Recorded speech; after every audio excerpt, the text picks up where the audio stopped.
Presidente, eu estou presidindo a Comissão de Transparência, Controle, Fiscalização e Defesa do Consumidor desde fevereiro do ano passado. E fizemos algumas reuniões para tratar desses juros extorsivos e abusivos cobrados pelas credenciadoras de cartões de crédito, como também da rede bancária. As reuniões, lamentavelmente, senhor presidente, não surtiu efeito. Não tivemos outra alternativa senão abrir uma comissão parlamentar de inquérito. Esta comissão funcionou por mais de 90 dias e no dia de ontem, senador querido Raimundo Lira, encerramos a CPI lendo e aprovando o relatório do senador Fernando Bezerra.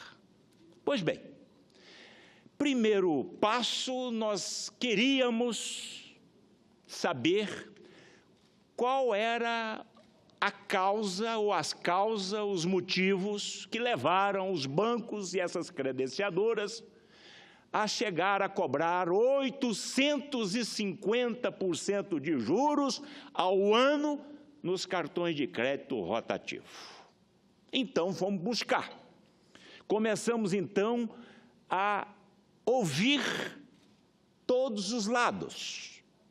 Começamos, então, com a primeira audiência, ouvindo os representantes dos consumidores.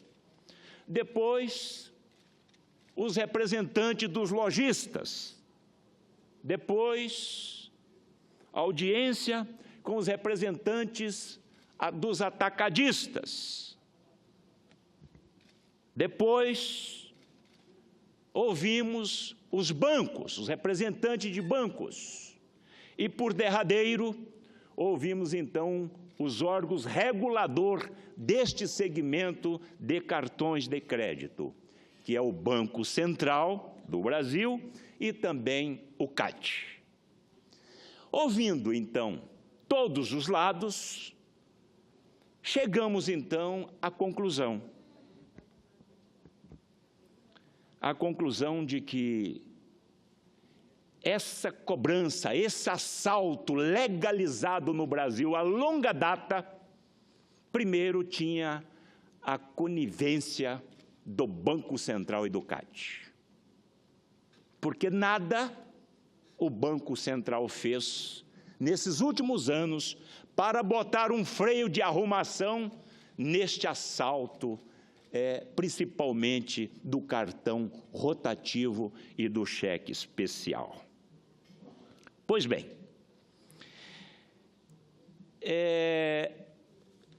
chegamos então à conclusão, sem dúvida nenhuma, de que um dos motivos que levou, então, esses bancos e essas credenciadoras cobrarem o que achavam que deveriam cobrar era o cartel. Hoje, no Brasil, nós temos tão somente 5 bancos: Itaú, Bradesco, Banco do Brasil, Santander e Caixa Econômica Federal. Então, primeiro o cartel. E a gente pode perceber que havia um acordo, imagino eu, havia um acordo entre esses grandes bancos para uma cobrança de juros mensais e anuais muito semelhante. Então, primeiro ponto, cartel. Segundo, credenciadoras.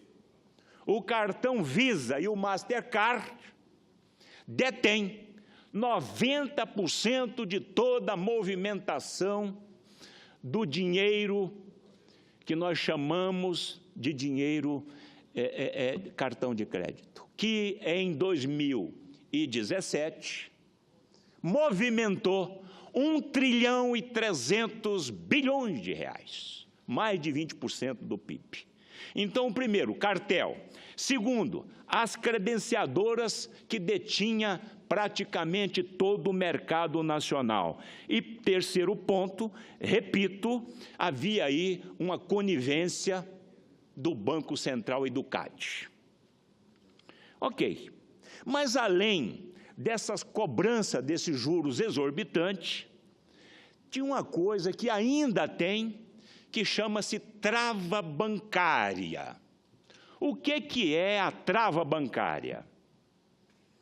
O consumidor chega, compra do lojista, no parcelado ou não, ali há uma verticalização, esta credenciadora tem um banco, e esse recebível, ou esses recebíveis destes lojistas, destes atacadistas, só poderia, senhor presidente, utilizar o seu recebível, o seu crédito, tão somente junto a esta instituição financeira, não podendo utilizar esses recebíveis para darem garantia junto a fornecedores ou a outras instituições financeiras.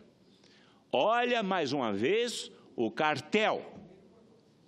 Pois bem, por derradeiro, esses recebíveis, que hoje no Brasil soma algo em torno de 900 bilhões de reais, todo esse volume de recebíveis dos nossos empresários, quer seja no cartão parcelado ou no débito, eles só recebem o seu dinheiro 30 dias depois da venda efetuada. 30 dias depois da venda efetuada.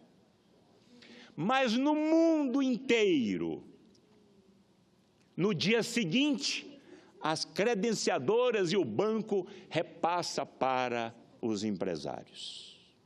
E aqui, 30 dias depois. Isso é um pecado. Isso inibe o consumo. Isso aumenta a recessão. Isto inibe o emprego. O empresário não tem o dinheiro que é seu para investir no seu negócio. Pois bem, diante de tudo isto, então, nós fomos até o Banco Central conversar com o presidente. E lá tivemos uma boa audiência com ele. Ficou muito claro que esses juros são abusivos. Esses 494% em média cobrado em 2017, hoje está na faixa de 280% ao ano, para uma taxa Selic, uma taxa de referência, uma taxa básica de referência de 6,5% ao ano. Ou seja, esse foi o primeiro passo. O segundo passo, que o Banco Central, vendo essa movimentação e os trabalhos dessa CPI, imagino eu, imediatamente editou uma resolução no final do mês de abril deste corrente ano, aonde passou a tratar o consumidor do cartão rotativo inadimplente de igual tratamento para o consumidor do rotativo adimplente, ou seja, normal. Qual a modificação que aconteceu, então, nesse tratamento, nessa isonomia do inadimplente para o adimplente? Que o inadimplente tinha que pagar no mínimo 15% da sua fatura no vencimento. Deixou, então, de pagar os 15%. E os juros, que era extremamente abusivo, deste rotativo inadimplente, passou a ser cobrado, então, como se ele fosse adimplente. Então, essa foi a primeira resolução do Banco Central, que muito nos agradou dentro da CPI. O Banco Central editou imediatamente mais 2 resoluções, criando as famosas fintechs. que são fintechs? São empresas que poderiam entrar no mercado para concorrer com estas credenciadoras e aumentar a competitividade no mercado. Extraordinária também essa medida do Banco Central do Brasil. Hoje nós temos centenas de fintechs já em funcionamento no nosso país. Mas não basta. O Banco Central disse que essa trava bancária, os técnicos do Banco Central estão trabalhando em cima para que esses recebíveis dos nossos empresários poderão ser utilizados junto às outras instituições. E que esses recebíveis, que é D mais 30, nós recomendamos ao Banco Central que seja D mais 15, que seja D mais 15. Mas, além de tudo isto, nós entramos com várias proposições legislativas. Somente eu entrei com 3. Por exemplo, da trava bancária, como também dos recebíveis, que não pode ser D mais 15, sim D mais 2. Portanto, senhor presidente, eu encerrei ontem os trabalhos desta CPI. Gostaria, eu, como presidente, de ter tido um resultado melhor, mas pelo menos caminhamos bastante. E eu, juntamente com a minha equipe, fizemos um trabalho consolidado que aproximou 600 páginas, falando sobre cartões de crédito, não só no Brasil, mas mundo afora. Eu, por exemplo, antes da CPI, eu usava meu cartão de crédito, mas não sabia o que era cartão de crédito. Chegava a fatura, a minha financeira pagava e pronto. Hoje eu sei o que é o cartão de crédito. Escrevemos, inclusive, um livro que eu devo deixar aqui nos anais dessa casa, que é Análise Brasil e Mundo sobre o dinheiro de plástico. Pois bem, senhor presidente, ainda me sobra ainda 6 minutos. Nós estamos no Estado democrático de direito. Todo mundo sabe que eu fui um dos protagonistas da retirada do PT do poder. Eu vim a essa tribuna pelo menos 3 vezes por semana, porque eu sabia que tinha uma quadrilha administrando esse país. E daqui dessa tribuna cheguei a perder a minha saúde. Mas tiramos o PT do poder. Tiramos o PT do poder. No dia 31 de agosto de 2016. Na semana seguinte, eu vim a essa tribuna e disse: eu não falo mais nada sobre o PT. Eu não discuto mais com o meu colega Lindenberg Farias, com a minha colega Gleice e tantos outros petistas. Eu nunca mais discutirei com eles. E assim, senhor presidente, eu agi já há praticamente 2 anos. Mas hoje eu resolvi a falar deste desembargador Rogério Flavetto. Eu venho do direito também. Essa decisão que esse magistrado tomou é algo inaceitável, inconcebível no mundo jurídico. Ele simplesmente passou por cima de um tribunal regional, de um superior tribunal de justiça, de uma Procuradoria-Geral da República e da Suprema Corte Federal.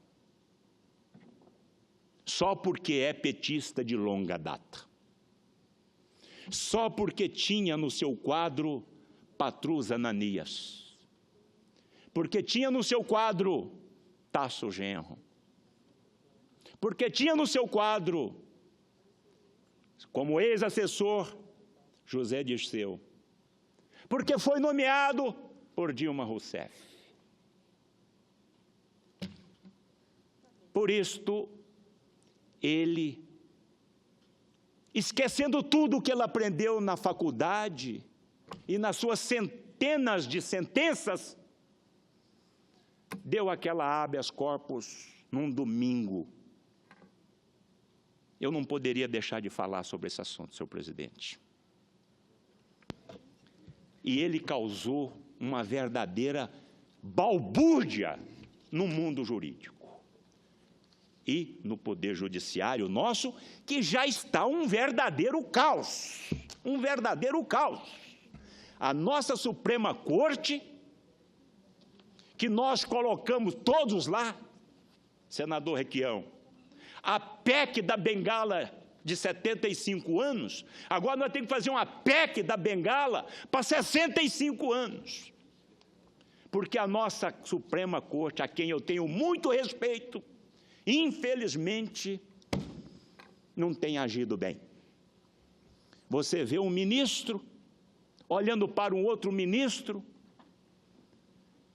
e falando palavras absurdas, absurdas, que eu jamais imaginei que um ministro de uma Suprema Corte, ao vivo, pudesse dirigir ao seu colega, e vice-versa. A ministra Laurita Vaz colocou na sua decisão algumas palavras que me chamou muita atenção com relação a essa decisão desse magistrado. Ela disse: essa decisão é inusitada, ou seja, fora do comum. Ela disse, é teratológica, significa decisão deformada, absurda, horrível. Ela disse também na sua decisão, flagrante desrespeito. Ela disse, incompetência. Ela disse, perplexidade, intolerável insegurança jurídica, esdrúxula situação processual. Ou seja, a presidente do Superior Tribunal de Justiça usou todos esses adjetivos para qualificar essa decisão deste magistrado. A presidente da nossa Suprema Corte, a ministra Carmen Lúcia, também usou de algumas palavras que muito me surpreendeu. Ele foi imparcial. Ele foi imparcial, disse a ministra presidente do Supremo Tribunal Federal. Ela disse, respeito aos ritos, recursos da justiça. Ela também disse, houve uma quebra da hierarquia. E, por derradeiro, uma outra palavra que eu anotei da nossa competente e responsável ministra da Suprema Corte, ela disse, rigor absoluto no cumprimento das normas vigentes. Ele faltou com esse rigor. E o juiz Sérgio Moro, que para mim é um enviado de Deus, com todo respeito a qualquer outro juízo de valor, disse, absolutamente incompetente essa decisão. Prisão em conformidade com a decisão do Supremo Tribunal Federal. E aí vem, então, a presidente da nossa PGR, Procuradoria-Geral da República, também fazendo aqui as suas considerações. Episódio atípico e inesperado que produziu efeitos nocivos sobre a credibilidade da justiça, sobre a rigidez do princípio da impessoalidade. A conduta de Flaveto foi para satisfazer interesses pessoais denunciou o magistrado junto ao Conselho Nacional de Justiça. Ou seja, diante do quadro que nós estamos vivendo, dessa crise sem precedente, dessa crise política, porque o problema do Brasil não é a crise econômica, financeira, ética e moral, eu tenho dito. A crise do Brasil é política. Ela é a culpada por tudo isso. E agora, então, o nosso poder judiciário se encontra também nestas condições. Isto é lamentável porque traz ao país, a uma nação, uma insegurança jurídica e política enorme. Empresários nenhum do mundo, diante de um quadro como este, vem investir os seus bilhões no Brasil. Mas isso tudo vai passar. Tudo vai passar. Porque Deus está no comando de tudo. Obrigado, senhor presidente.